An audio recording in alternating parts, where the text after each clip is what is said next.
Hey guys, it's Jay.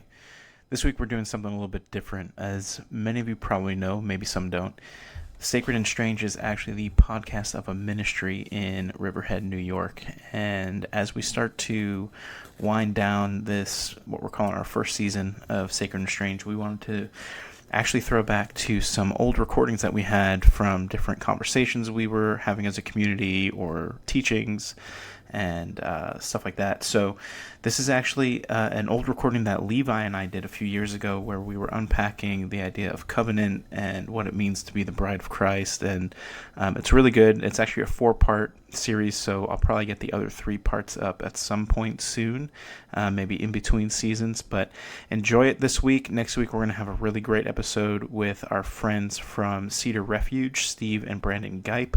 Really looking forward to that one. And then we're going to wind down the week before Christmas with something really fun that I'm excited for and don't want to spoil. So enjoy this episode. Enjoy just this conversation. Be encouraged.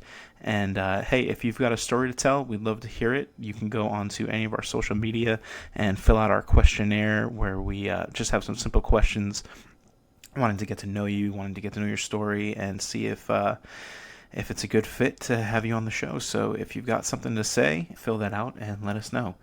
All right, enjoy, guys. The whole point of dying to yourself is so that you can be the bride of Christ, not just in word, but actually in truth, in being. Like, it actually becomes not just something you do, it's not an external behavior, it's an internal state of being. When we're talking about the bride, we're not talking about simply an external organization. Welcome to Sacred and Strange.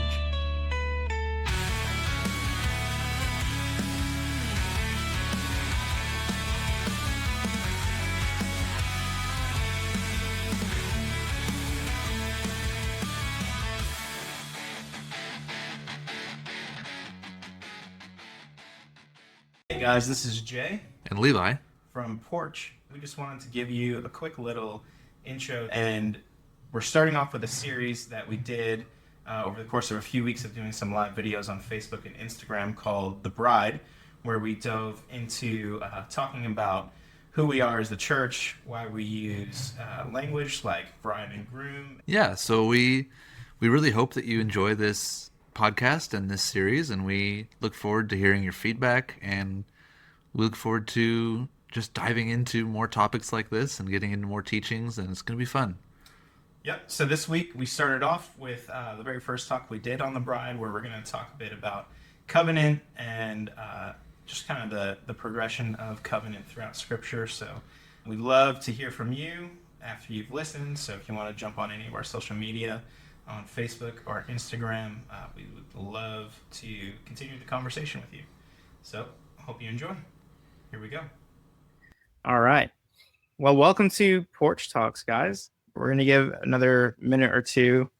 This is just kind of our new way of having conversation with all you guys, and open some dialogue about some things that excite us, and some things that we feel like the Lord's putting on our hearts for the church, and for specifically we're on Long Island, but in general as well. So we're really, really excited to be doing this. It's just something new, something different.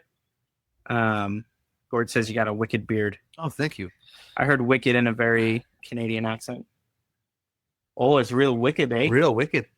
I was thinking of it in like upstate New York. It's almost Canadian. Yeah, so like I was saying, Porch Talks are just kind of a new way of something we've been dreaming into for a little while now, of how do we have conversation with our friends that are kind of all over the place. And, you know, if there's one thing that this virus has pushed us into, it's pushing everything online. But we're like, oh, this is something we could actually do beyond just the virus. Like, let's just get online. Let's not preach. Let's not come with an agenda to, get a sermon out there. Let's just come with stuff that is exciting to us, stuff that we're processing through and chewing through, and to have conversations. Unscripted. Yeah, unscripted. Like, literally, I've got nothing. I'm just stalling right now. Try to see if we can get some more people in. But tonight we're going to talk about... Want to do some stand-up? Please don't do stand-up. No, don't do stand-up. Yeah, so tonight we're going to talk about the bride, and kind of what does it mean to be the bride? What does it mean for the church to be the bride? And what goes along with that? What is the bigger narrative even that goes throughout Scripture of this idea of covenant and us being part of a bigger family, a bigger marriage, even than just going to a building on Sundays and singing some songs and hearing a, hopefully gifted speaker. Hey, Kurt in the house. So tonight's just going to kind of be an intro, and we want to have a conversation with you guys too. And like I said, this isn't a time where we're wanting to necessarily educate or preach. We're definitely gonna, over the course of the next few weeks, as we get into this topic of the bride, kind of get into the word and get into, we're both kind of Bible nerds, so we'll get into some Greek and some Hebrew and all that fun stuff. But yeah, this is just us wanting to have a conversation. How do we make this part of our life even? Yeah. And bring you guys in on that. So if you're here, just let us know you're here. Tell us how you're doing, and we're gonna dive in. What are you excited about with this topic? For this topic, man, I'm excited for people to, and for myself also, to identify some like cultural aspects of the church and how it varies from region to region, and just that church has a culture. That church has, like, we'd say the bride of Christ, the body of Christ, the church, like, we're all talking about the same thing. We're just using 3 different names for it. Yeah. And I'm excited for people to actually take kind of what's unconscious, but everybody knows about it, and actually bring that into a conscious thought. Because when we bring the unconscious into the conscious place, we can actually start to change it. We can start to decide, oh, that actually lines up with who Jesus is, and that doesn't. So this needs to fall away. Yeah. This needs to thrive more. Yeah. Yeah. Because that was most of my experience, like, growing up. Was like being in the church and being like, this is just the way life is. Like, we just go to church on Sunday. We have a potluck every month. You guys did a potluck every month. Yeah, my church was really, really community focused. Wow. Like, my church, the name of the church that I went to growing up was called Covenant Love Community Church. So we were really, really good. That's like a deep commitment as a church to call yourself not just like Covenant Church, but like Covenant Love Church.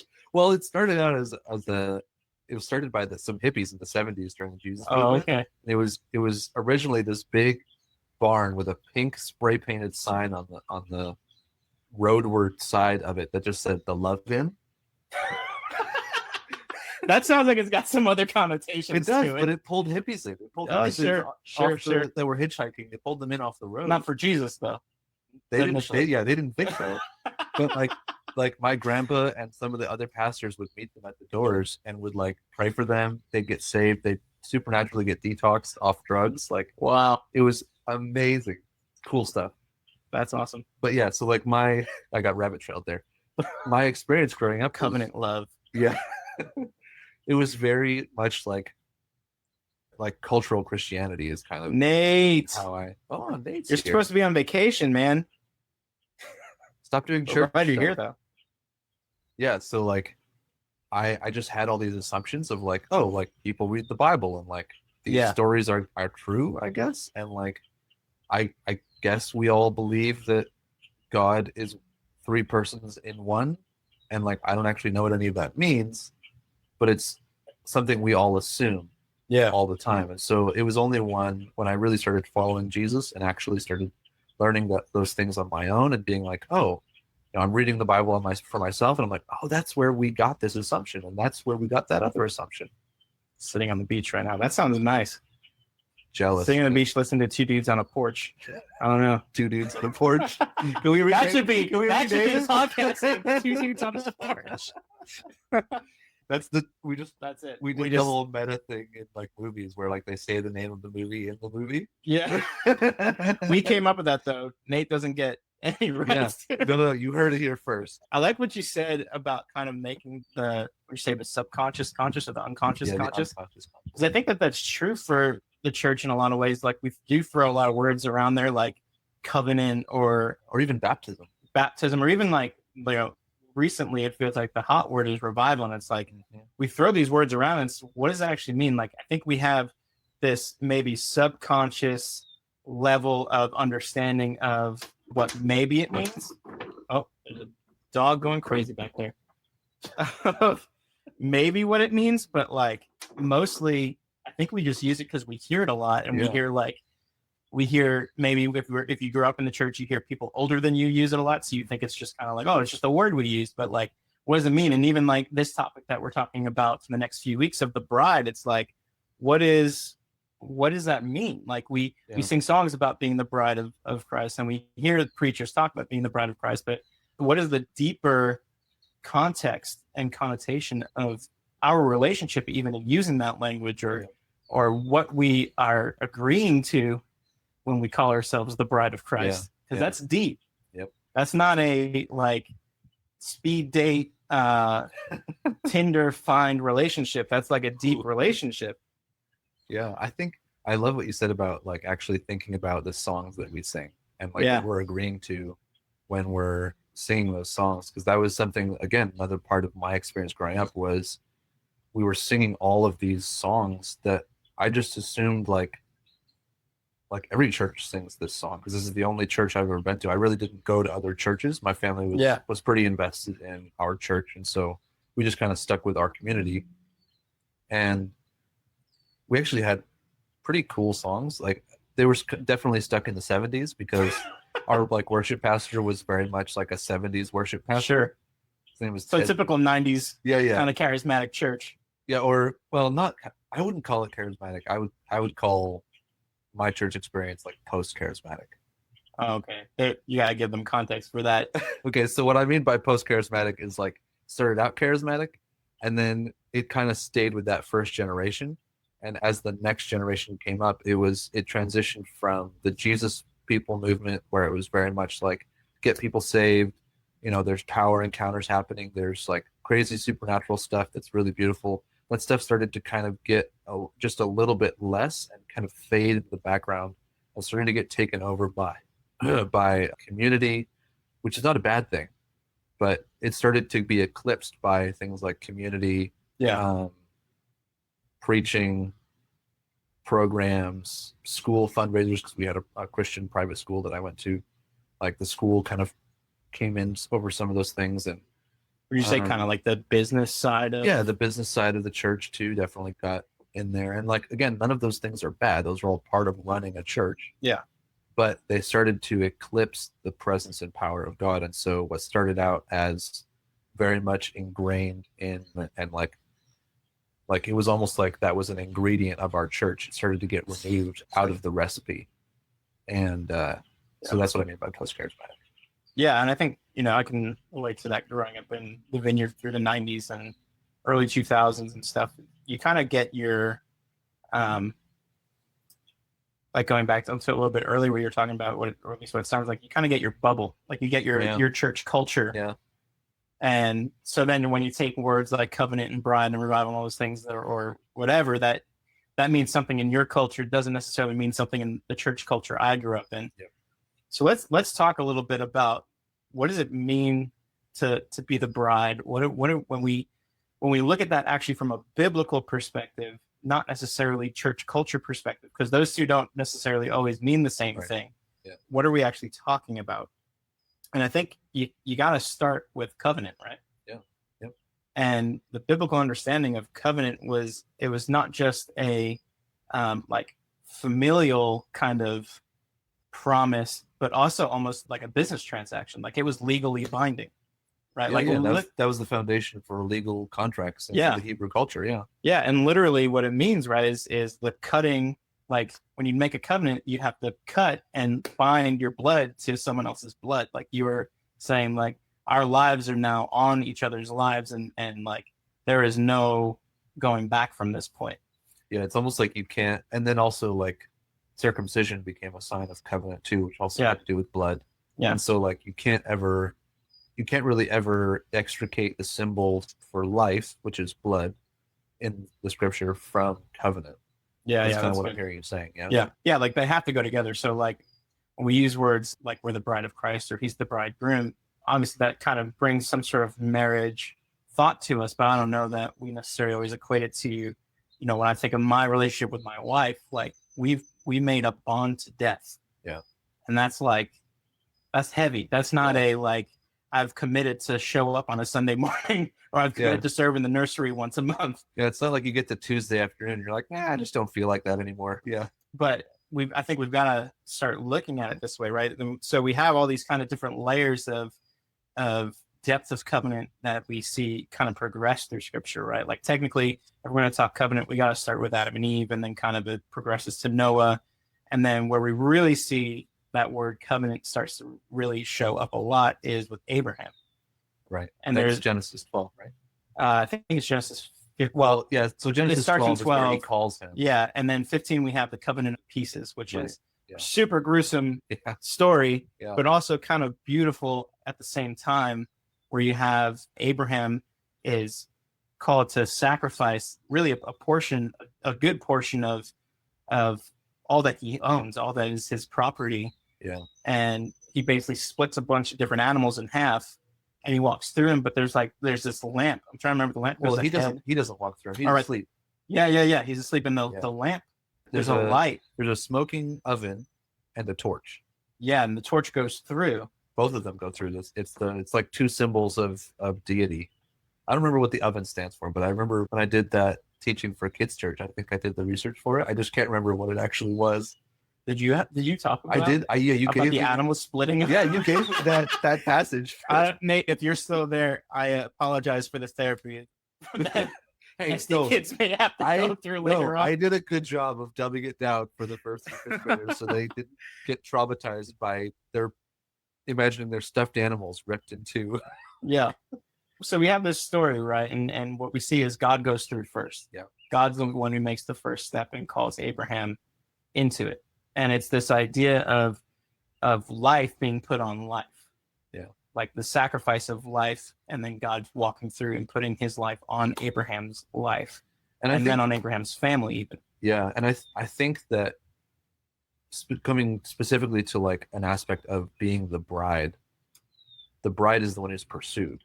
Yeah. And so I love how God demonstrates his role as the pursuer, the bridegroom, in the fact that Abraham's asleep while God is making this covenant with him. Because that's a very being pursued, just like physical position is just like I'm lying down and I'm asleep. I can't be more pursued than that, because I literally can't do anything to pursue the other person. Yeah, that's good. I honestly hadn't thought of that before. That's like when I think about that's Jacob too, right? Yeah, it's Jacob. It's also a little bit of like Isaac in a weird turn where like Abraham sets it up so that his servant actually goes and gets Rebecca for Isaac. Right. Yeah. So Isaac is in a way pursued by his bride first, like almost like because the way God sets it all up, like God is the one. The servant goes ahead. Yeah, the servant goes ahead and is directed by the Lord, and then Rebecca is also really willing, and that's also part of God's grace on the whole situation. So there's this whole theme of this beautiful reversal of what would have been cultural norm for them, of the men are the pursuers, but here God is pursuing these men. Yeah. And like as much as women are also involved in these covenants that God is making, it's just I think it's a beautiful reversal just from a Hebrew perspective of that culture just being like turned on its head. Yeah. In a way that lets God actually get glory. Which we see Jesus do later on. Yep. Yeah. He goes after 12 men. Yeah. Yeah. And he pursues them very much. Yeah. I don't know if you've seen The Chosen yet, but if you've not seen it, that the way that, and I know Christian stuff is usually pretty hokey. They did such a good job. Like I was crying at every moment that he calls one of the disciples. Yes, and I just watched the episode with Nicodemus where Jesus and Nicodemus are sitting down when they're on the roof. Yes. Oh, no spoilers. Oh, it's beautiful. I cried during that scene. It's beautiful. You gotta wait till he calls Matthew. I just got to that part. Oh my god! I just watched that one. Sorry, rabbit trail again. See, this is supposed to be conversational, right? So yeah, we kind of have this theme of covenant that's going through. So you started with Abraham. Yeah. Who's the next guy? So the next one I would say is Jacob. Right. I mean, we kind of have Isaac in there too, but Jacob's the next one where, we see him. He's in this moment where he's on the run. He's sleeping under a rock, and he has this vision, right? And then slightly later on, we have him wrestling with the Lord, and there the Lord blesses and makes covenant with him. And how does he do it? Is he breaks a piece of Jacob, right? So where he touches Wow. Jacob and actually breaks a piece of him. So there's this idea too in covenant, I think, of Like a cost. yeah, there's a cost to it. Like there's a Yeah. breaking to it. If you're going to enter into it, there's actually a breaking of, because I mean, really, what's Jacob's kind of issue is I would say it's kind of his pride. And there's a Yeah. breaking of his pride in this moment when God makes covenant with him. And I think of one of the things the Lord's always talked to me about since Aaron and I started dating and then got engaged and then got married and then started having kids is there's these different layers as you enter into deeper and deeper covenant and relationship where you realize how selfish you are and you have opportunity to have to lay that down and be broken in those places for the sake of loving the ones that you committed your life to. And that's part of that narrative too, I think, that we see in this idea of covenant and the bride of there's not just life on life, there's actually like a breaking of yourself for the sake of the other. And I don't want to jump like too far ahead of the game, but that reminds me a lot of like the prophetic symbolism in books like Jeremiah, Isaiah, Hosea, especially in Jeremiah. Oh my gosh, Hosea will wreck you. Yeah, like there's I think a couple passages in Jeremiah 3 where God specifically says, Israel was my bride, and I did all these things for her, but yet she went out and played the harlot. Yeah. And then Judah, her sister, went out and also played the harlot. So he's talking about, the Israel being the northern kingdom, right? And then Judah being the southern kingdom, kind of after they split. Very Tolkien-esque. Yeah. I mean, I guess it's pre-Tolkien, but yeah, sorry, we got different nerdy there for a second. I think if you want to do it that way, it's actually Tolkien was biblical-esque in that way.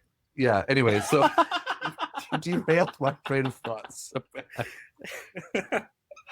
Okay, but yeah, like what you're saying with the cost, like Israel wasn't willing to pay their side of the bargain because they weren't willing or able, kind of depending on what your perspective is on sin at that point, but like they weren't willing to actually kill the self. They were in covenant with sin instead of in covenant with God, and so their husband became sin, and they were united in almost like in another kind of spiritual marriage to sin, which I think Jesus, or is it Jesus? No, it's Paul. Paul alludes to that when he talks about in Colossians how there was a decree of debt against us, consisting of like all these ordinances that were against us and all these reasons why we deserve death. Talks about that in Galatians too. Yeah, he does. Yeah, I was just thinking of specifically the passage in Colossians 2 where he says, "But Jesus took that out of the way and nailed it to the cross." So there's this death, right? Because he's talking about when there's a covenant, there must be a death of one party in order to enact a new covenant. Yeah, which almost seems kind of ironic because you think of covenant, and again, using marriage language, what do we think of? We think of party, we think of fun, and all those things are true, right? Like, I don't think that it's by chance that the first chronological miracle we see, if you follow the storyline, like if you look at all 4 gospels as one long storyline, is it happens at a wedding. Yep. Marriage came out. So that the party can keep going. Yeah. So like I don't think that's, but there's this other side of it too, where there's a dying to yourself. But even that narrative shows up throughout scripture. Paul talks about all the time, right? Like dying to yourself, right?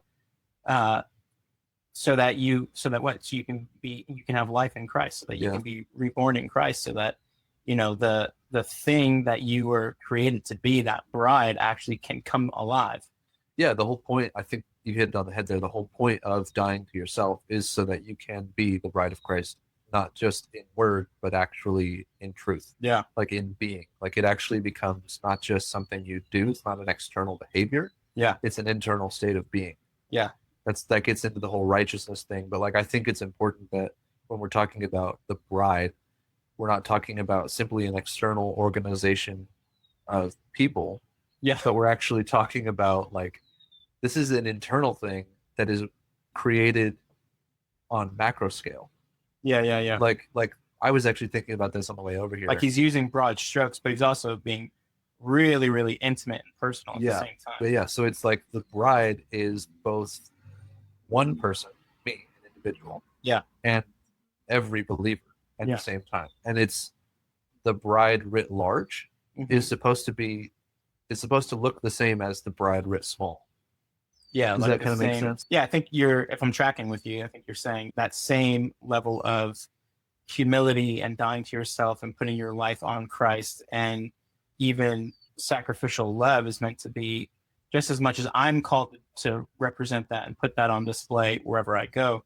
The bride, the church, the bride of Christ, big, is also meant to display. So, like, in other words, if I go into one, let's say, community of believers, I should experience that same thing there that I do at this other community of believers. Yeah, and also just the same as in my own life. Like if Right.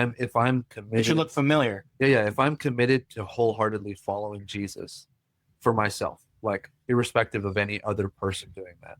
Yeah. If I'm fully committed and I'm like, he is real, I'm following his word, I'm going to do what he tells me to do, I'm going to press into his instruction daily, like, you know, all these things that we do individually as disciplines, as Christians, that is supposed to be on a macro scale, like the same authenticity, the same love, the same, like Really that's good. the pattern. The pattern is the same whether it's one cell of the body or like a hand or a torso or the whole thing altogether. Yeah. And I think that's something that I find really helpful when it comes to encountering places where the body doesn't line up with that. Go into that. What do you Yeah, mean? like so Are you feeling like you're treading like I'm ice? trying to like not. I don't want to highlight anyone in particular. Oh, yeah, yeah, I don't yeah, want to because I'm thinking of specific examples. I don't want to go that specific.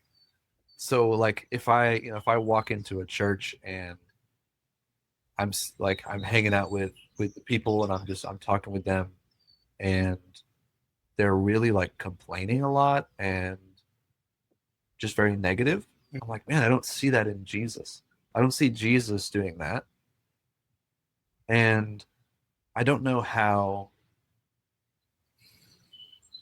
to say this exactly, but I start to think to myself, like, I kind of get a little sad. And Yeah. I'm like, I'm seeing you as an individual, this hypothetical individual that I'm talking with, you're complaining a lot. So like your personal relationship with God, like, where is that? Yeah, Like, yeah. how is that actually affecting your internal world? What kind of mindset and expectation do you have? How is But the then- laying down of your life on Christ changing you? Yeah, like where's the what's the transformation? breaking so that you're Yeah. transformed? Yeah. And then, but I'm also seeing like, if I stay there enough, let's say like, and I'm actually invested in that community, all of a sudden I start to see, oh, it's not just that one person who's complaining. That's not just their problem Right. for themselves. This is actually something that's corporate. And Yeah, there's yeah. actually like this culture they've created inside their church. Right. That's very negative, very complaining, very focused on what's not happening or what's going wrong. Yeah. And I'm like, man, that's really sad because Jesus is an encourager, not a Yeah. discourager. That's good. Well, that almost goes back to what we like kind of started with of like we use these terms, Yeah. but depending on what your culture is can mean something different. So like what you're even talking about, like we can throw a word out there like covenant or bride, and that could mean that deep, intimate, like life-changing connection, transformational relationship over here, or it could mean this other community that could mean Something very surface. something very surface, or even something scary. Yeah. So yeah, it really does depend on that bigger culture. And I think, even to like piggyback off what you're talking about, I think sometimes we supplement the call to develop our own internal culture by being, I'm just going to throw this word out there, by being lazy and taking on the culture of those around us. Yep. Right. So instead of being like, this doesn't feel like the gospel, but it's almost like groupthink. It's like, Yeah, this is commonly accepted. Yeah, So therefore it must be okay. exactly. But people aren't actually doing the work themselves. Yeah. Yeah. And you don't want to be like yeah. socially ostracized at your own church and be like, Yeah. oh, you're the weird one because you're happy all the time. I love being that one. just for So it's everybody like- out there. Yeah, it's like you do kind of run into that. So that's why I think this kind of theme, this idea of the bride and how that's used to reference the church, and what does that mean? What's church supposed to look like? What's the bride supposed to look like then? It's such an important conversation for us to have on an individual level, not and also a corporate level of what does this mean? Yeah, and I think it's important that we recognize that the body is not yet perfected and the bride has not yet had her wedding. Like, we need to actually make space and give grace. Like, I bring up kind of examples of negativity, or like, not positive examples, but I don't do that to bash the church. What I'm doing is I'm just making sure that I'm observing what's really there. Yeah. Like in the Hebrew, the whole idea of testing was to reveal the quality of something. Like the word in Hebrew that they use for test and spirits, or test and trial, like that word was a blacksmithing word. Oh, really? Yeah, it's used specifically like as a blacksmith, you would test the quality of a metal. By right, because there's nothing worse than a sword breaking in the middle of a battle. If it's bad iron. So what you do is you'd heat it up and you'd bang on it a lot, and you heat it up again and you'd bang on it a lot again. And so it's pressure and adversity. So then is there together? Is there connotation then? So I don't want to sidetrack too much, but now I'm curious because I didn't know this. Is there connotation then to when we talk about putting on the armor of God, where it talks about, I'm forgetting the verse, but I think it says something about like testing. There's something about in that passage about testing so that the word or something like that, right? Or testing the. No, it says something about so that you may stand firm. But is there any connotation to what you're talking about in terms of that idea of? You may not know, and that's fine. I'm just thinking out loud. I don't know. I'm not thinking of any connection off the top of my head right now. I'm gonna have to do a study on that. Yeah, I know that when it talks about it in James, if for a little while you are tested so that your faith may be proved, that's James basically laying out the Hebrew definition of that word for the Greek people that he's not writing to Greeks, but like it's in Greek, so he kind of is expanding on the Hebrew definition so that people who are reading it in Greek will understand what he's talking about. That's cool. Yeah. And like, so what I was kind of going back to what I was saying before, these lights on, the whole idea of recognizing that the church isn't perfect is not so that we can have justification to go to a different church. And it's not so that we can have justification to remove ourselves from community. Because it says in Ephesians, or is it Ephesians? I don't remember where it says it, but it's there's a passage somewhere that I'm just blanking on right now that says, "Do not forsake your assembling together, as some of you have habit to do." Ouch. Yeah, I think that's Ephesians. It's either Ephesians or 1 Timothy. And so, like, being in a community of believers is essential to the health of you as an individual. Yeah.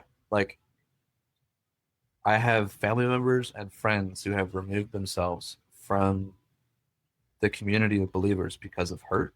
Yeah, sure. Because there were actual hurts pain. And very legitimate pain and very legitimately mishandled situations.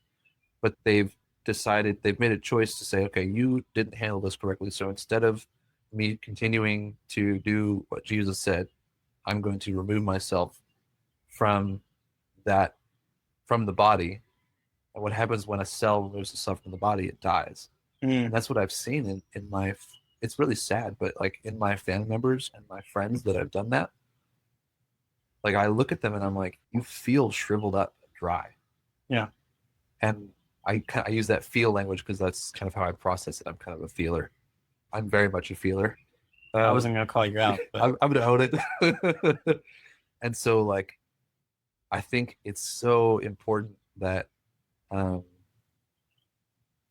that we recognize the church for what it is. And at the same time, like, we have two hands for a reason. We can hold the church as it is in one hand, but also Jesus's vision for it and his plan and his blueprint for it in the other hand. So that gives us hope. Yeah, that's good. And so we're supposed to have that hope. Yeah. And I think even like as you're talking, there was a season for Aaron and I a few years ago where like church was just hard. Yeah. Like it was painful to actually go to church, and we were in the middle of being in a ministry school, which is totally ironic. But, you know, one of the things the Lord was talking to us in that season about was how, like, if we've made covenant to him, then we've also made covenant to his bride. Like we're Ooh, his bride, that's good. but we're also in covenant with his bride because Yeah. we're all together, right? Yeah. And like I like to say, like he's not looking for a dismembered bride. He doesn't want his bride dismembered. That doesn't mean that we don't have room for, different expression and different. I think we do, and I think that's part of the beauty of the bride is that we do have. She's got all these different forms and stuff, but Yeah, he's not marrying an ear. yeah, right. Like it's not that the whole bride isn't going to become a giant ear in a dress. Yeah. Like that's kind of the picture that's going through my mind. Yeah. Like a homogenous bride is Yeah. just one giant liver. Like That's grotesque. it's supposed to be. I did that on purpose. It's supposed to be disgusting image because it's not right. It's a perversion. Exactly. Yeah. And I think we've allowed the bride to be so divided for so long over, I mean, honestly, in most cases, really, really petty things. Yeah. But the flip side of it is we've got to realize that if I'm in covenant with Christ, that doesn't mean I get to divorce his bride. Yeah. Yep. Like that's just reality, right? And I think that can be a really painful reality for a lot of us. I know it was painful, really, really painful for us for about a year or two. Yeah. Till we found some good community and got some good healing and all that's legitimate. Like go through your process. But if you are in covenant with Christ, which is to say, if you have committed your life to Christ, you have committed your life to the bride. Yep. Like you have. I mean, I think of 1 Corinthians. Paul spends so much time in 1 Corinthians talking about unification of the body. Yeah. And the role of prophecy even in the edification of the body. Yeah, and I think it's really good that you mentioned it. That you bring up the body now because we've been talking about the bride, and when you talk about the bride of Christ, sometimes it's easy to think the bride and Christ are separate. Yeah. But when you talk about it in terms of the body is another metaphor, another symbol for the same thing. Sure. The same spiritual Well, a bride has a body. reality. Yeah. Hopefully. Well, but it's the body of Christ. Sure. It's not just it's not just like the bride of Christ right. is separate. Yeah. The body of Christ is himself. So it's like what you said, you can't love Jesus and not love his bride. Yeah. Yeah, and I think again, I just think that's even looking at the season we're in, right? And this time we're in, this unprecedented time, what would the narrative that looks like fear right now look like if the bride stood in unity and hope? Right. Where if the message coming out wasn't always fear and, to an extent warranted fear, like this is new. Yeah. Sometimes new is scary. None of us have ever walked through something like this before, and that can be scary. But at the same time, we're not made to live in fear, right? You've not been given a spirit of fear. But what if stepping into that reality is actually tied and connected to you understanding your covenant to not just Jesus, but the bride? Yeah. Yeah. So, yeah, I mean, and again, just we were talking Bible for a little while. I guess we've been talking Bible. We kind of got more into the cultural side of things. Yeah. But, we see this idea of covenant kind of progress through the whole biblical narrative. So like we started at Abraham, and then there's a little bit of Isaac there, but really the next big one is Jacob, and then we kind of jump over to Moses and the covenant with Israel now. So now he's made covenant with family. Now he's making covenant with the nation. Yeah. So interesting. I read this article. I mentioned it earlier, but I just want to bring it up. So in the article that I read, kind of about this whole thematic symbol that goes through the whole length of scripture, the author was really closely tying different biblical events to the actual process of a Jewish wedding. And I've heard of this. Yeah, so he was talking about how Abraham and God were like the father of the groom and the father of the bride. Yeah. And was this Michael? This was a Michael Heiser, was it? No, I don't think so. Okay. And like God telling Abraham to Hey Maria. God telling Abraham to leave Haran was the same as like setting a bride price. Oh. And like starting the process of the marriage contract. And then kind of when it progresses to Moses, all of a sudden you have the fledgling bride, the people of Israel who are still small at this point. Suddenly there's an adoptive father. Pharaoh is the adoptive father that stands in as Satan and sin. Interesting. And so there's this coming under of a different family that has no agreement for the bride price, but God is still committed. And so God is actually fighting for his bride Wow. in the whole narrative of the Exodus. That's interesting. And then when you get through into Exodus 19 through 24, where like Exodus 19 is where God comes down for the first time from Sinai and says to Moses, if you and this people will do what I say, you'll be my people forever, my own possession. I will be your God. Yeah. And then the people echo back. They say, I do. They say, we will do everything the Lord has said. Interesting. That's the plural form of I do. Interesting. It's the Jewish rabbinical scholars in the Second Temple period kind of all recognize the symbolism in Exodus 19 through 24 of the Jewish wedding, like that being the kind of God's wedding ceremony with Israel. And that put a lot of stuff that Jesus did in context for them that really like when you understand that context, it just makes what he did you understand the radical reaction that they gave him. Yeah. But that's kind of just putting that in context. Yeah, so like in that article, he talks about how Pharaoh is the adoptive father that kind of steps in and like the mean stepfather. Yeah, the really very mean stepfather, and like God has to actually intervene and step in and like say, no, this is still almost like a Prince Charming. A little bit. Yeah, a Prince Charming that can throw frogs at you and turn your river into blood. Yeah, that's pretty impressive, Prince Charming. It's like I was going to think of an analogy, but I can't think of an appropriate. I think we already came up with the analogy. Yeah. Okay. Yeah. Then it continues on from Moses, right? It goes on. Yeah. To who's next? Well, you've got some things lining up after that. I mean, you kind of technically have some more deeper revelation of covenant happen with Joshua, and then you've got a little bit more show up, throughout the Judges. But I think really the next big one that people usually point to is David, who is really an interesting person. He fails in so many ways. He's known as a man though after God's own heart, and he is even a prophetic voice to his people. And sometimes, for me personally, I've wondered, is that because he understood covenant so well with the Lord? Wow.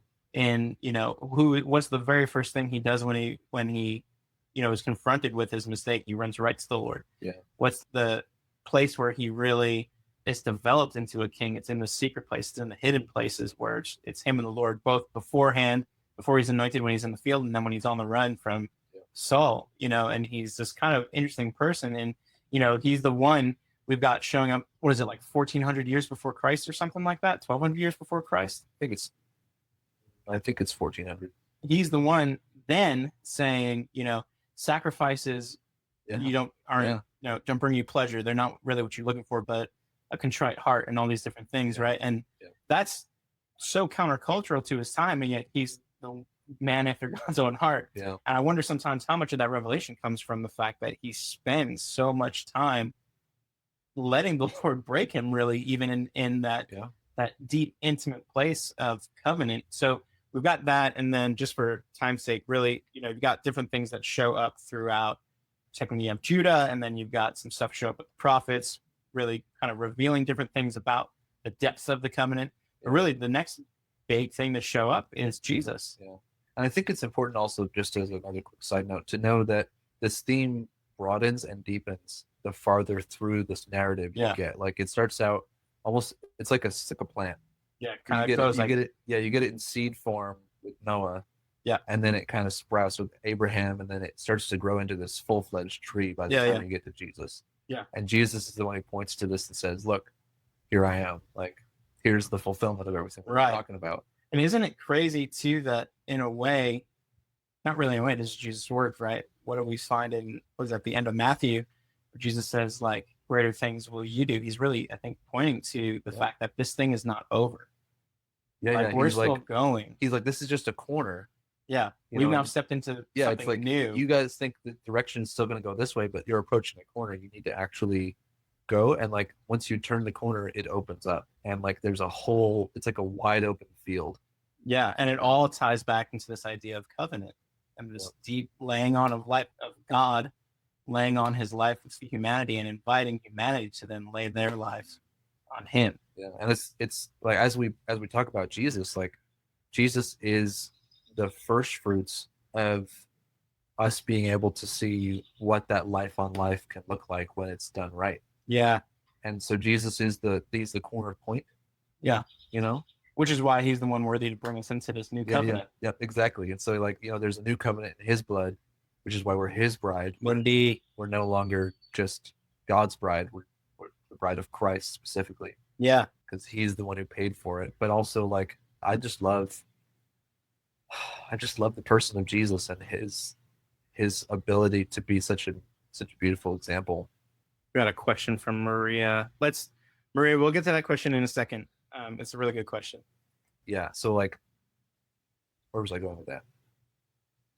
Just that Jesus is the one we should be looking to as not just because he's not just the bridegroom. He's also a man.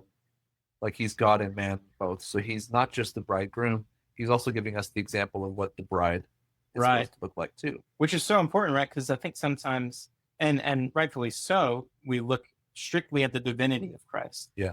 But part of what makes Christ worthy, right, is the fact that he was and is man. Like, he's the human. new Adam. Yeah. Yeah. So like if I'm gonna pattern my life so that I'm a good functioning portion and part of the body, I have to say Porsche.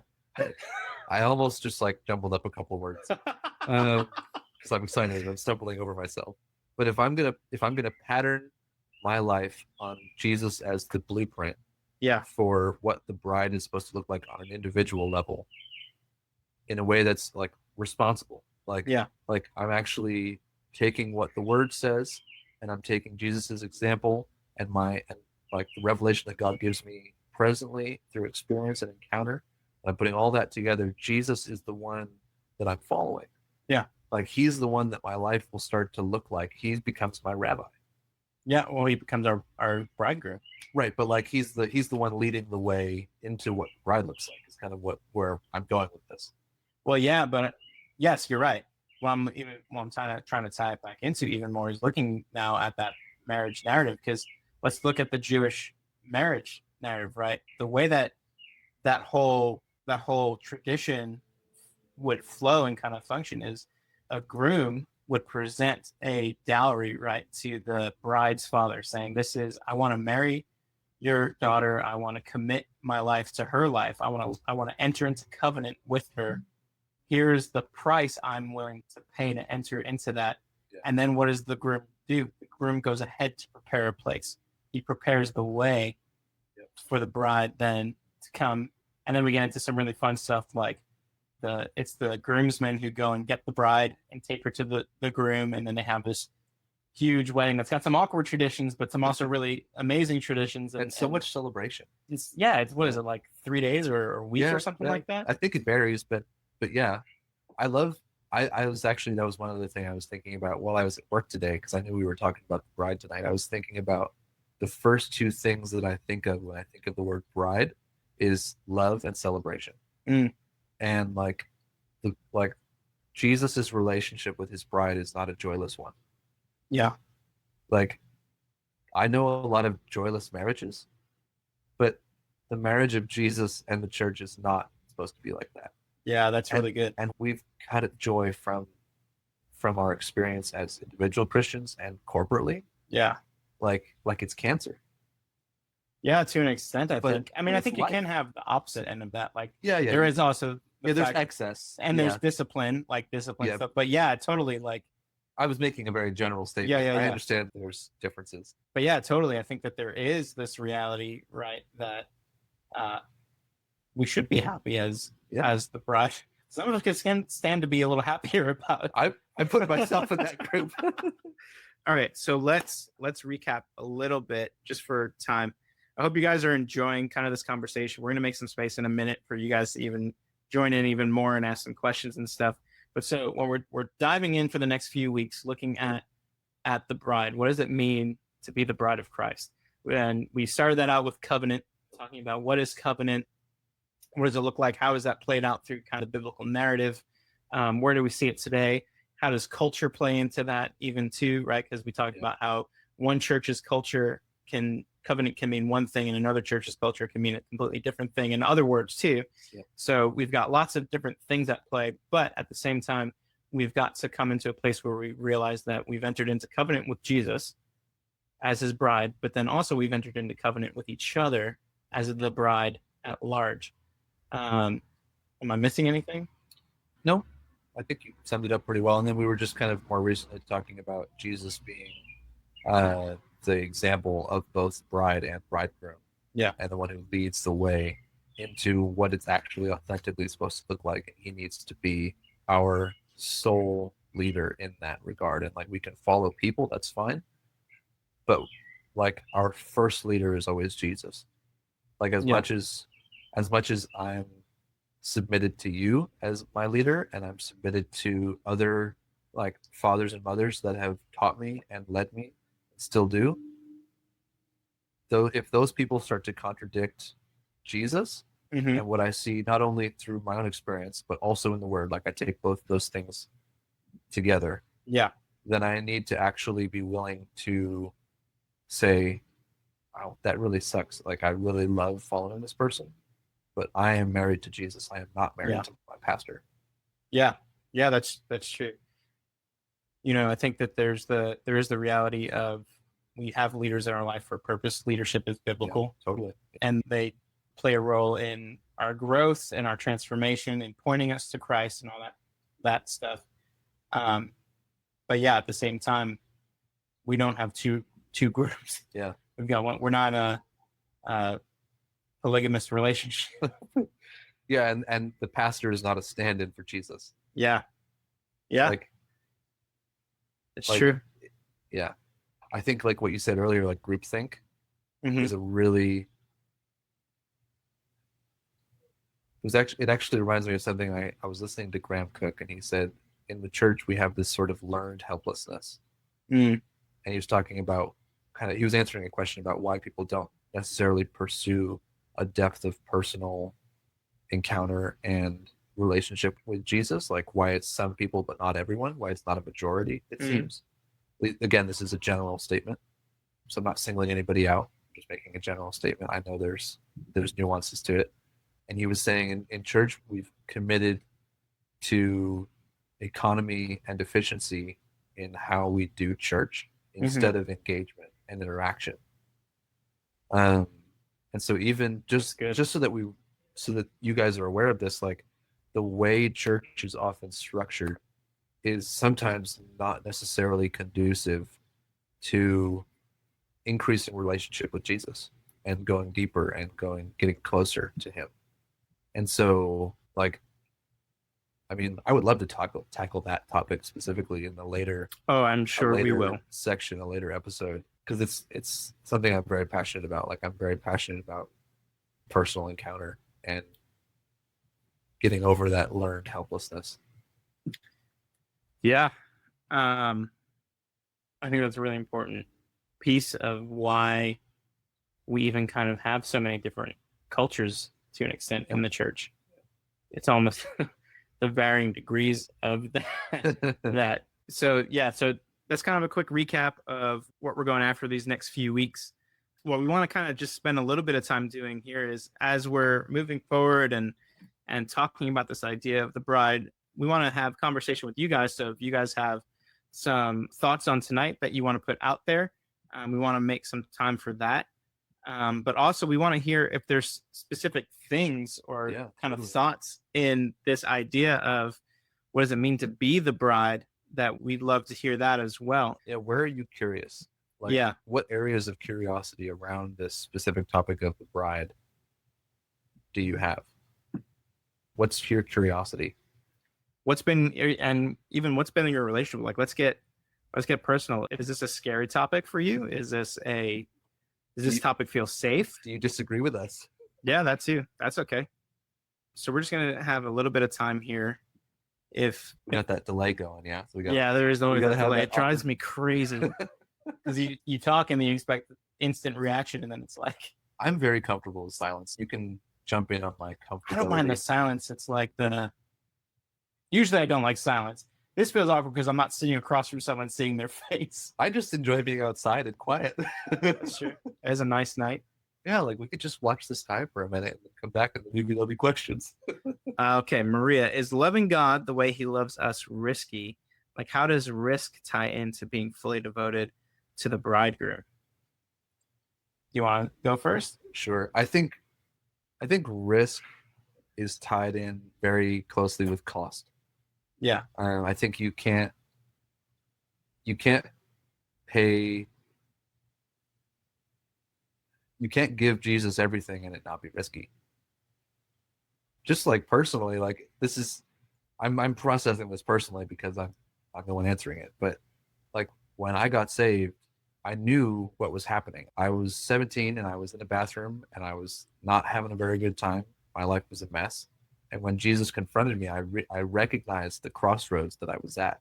And it wasn't like it was like a now or never kind of moment. Like it wasn't like this is your last chance, otherwise you're going to hell. It wasn't like that. What I mean is like this is a crossroads moment where if I do this, if I take it this way and go with Jesus, my life is going to diverge and I'm not going to be able to do certain things anymore.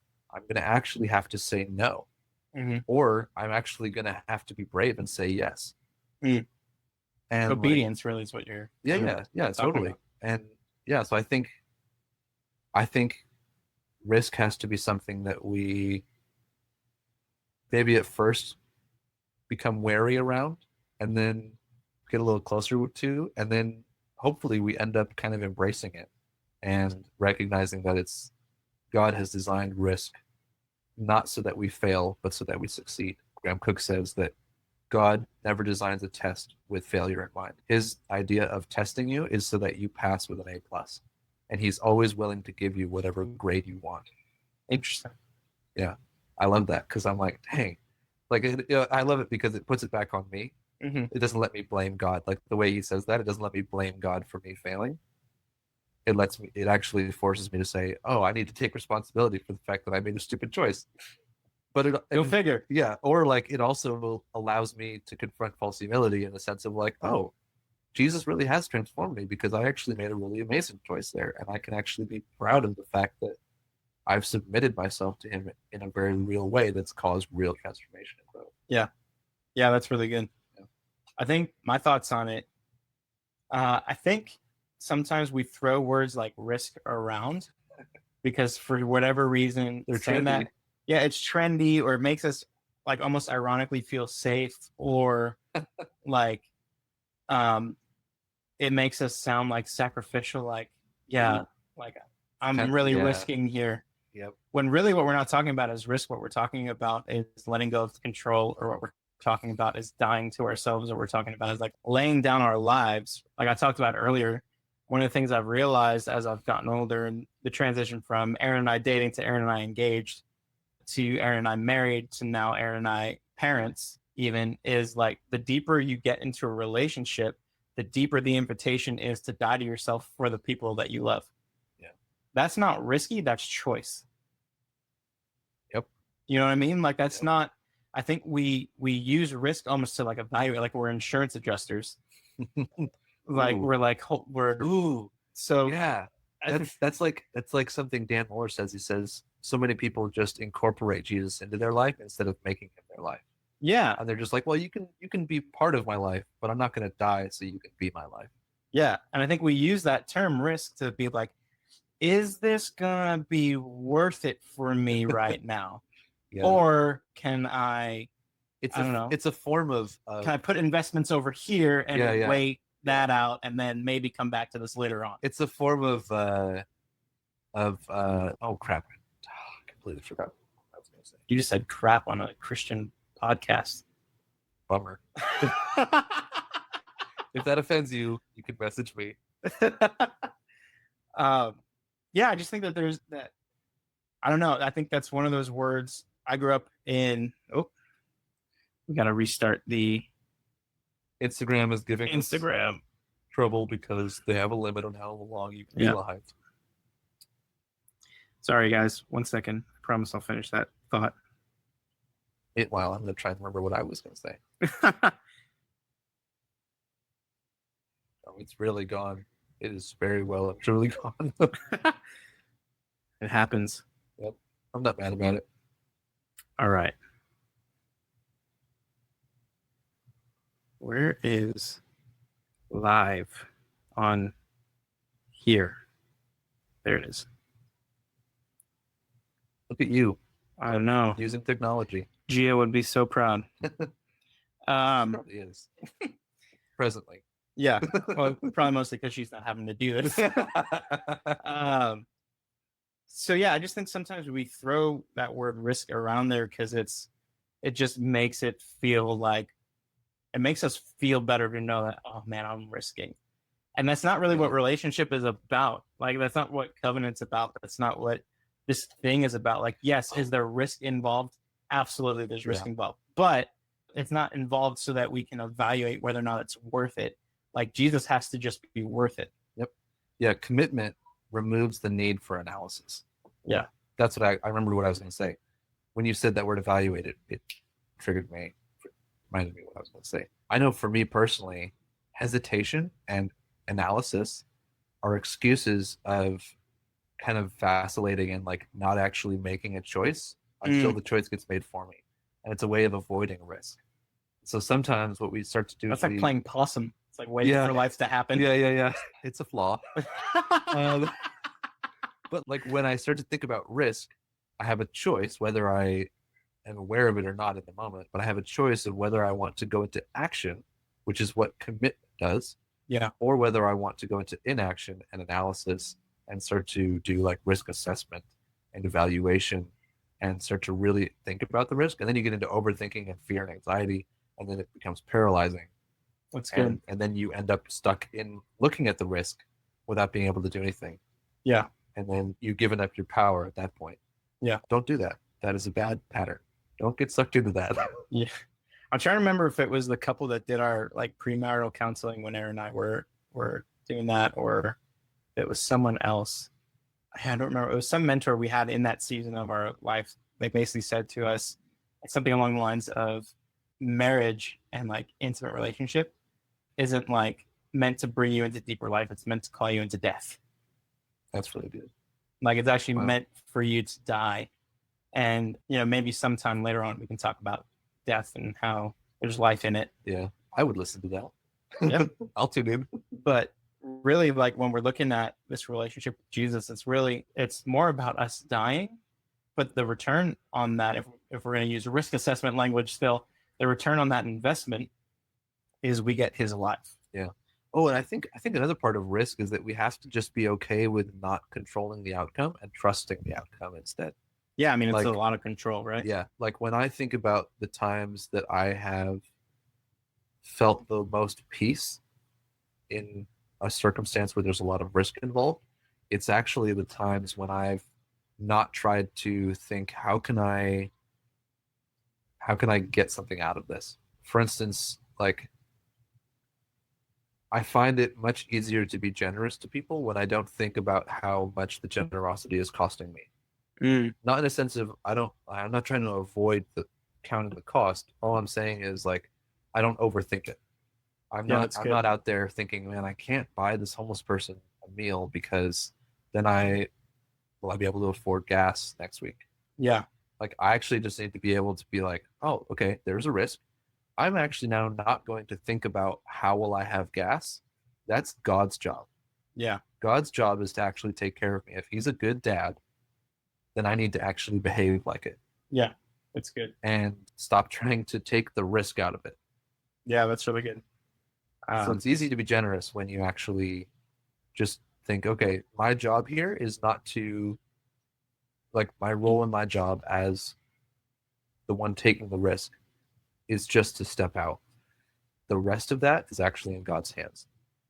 Which really does bring us back to covenant, right? Because what you're talking about No, is trusting the life on life relationship. And you're trusting that you actually are, like you said, life on life. Bound together, hands. And you're actually with him, walking in that very circumstance. Not just in general in like a spiritual, conceptual, philosophical way, but actually in a very real, tangible, present, observable fashion.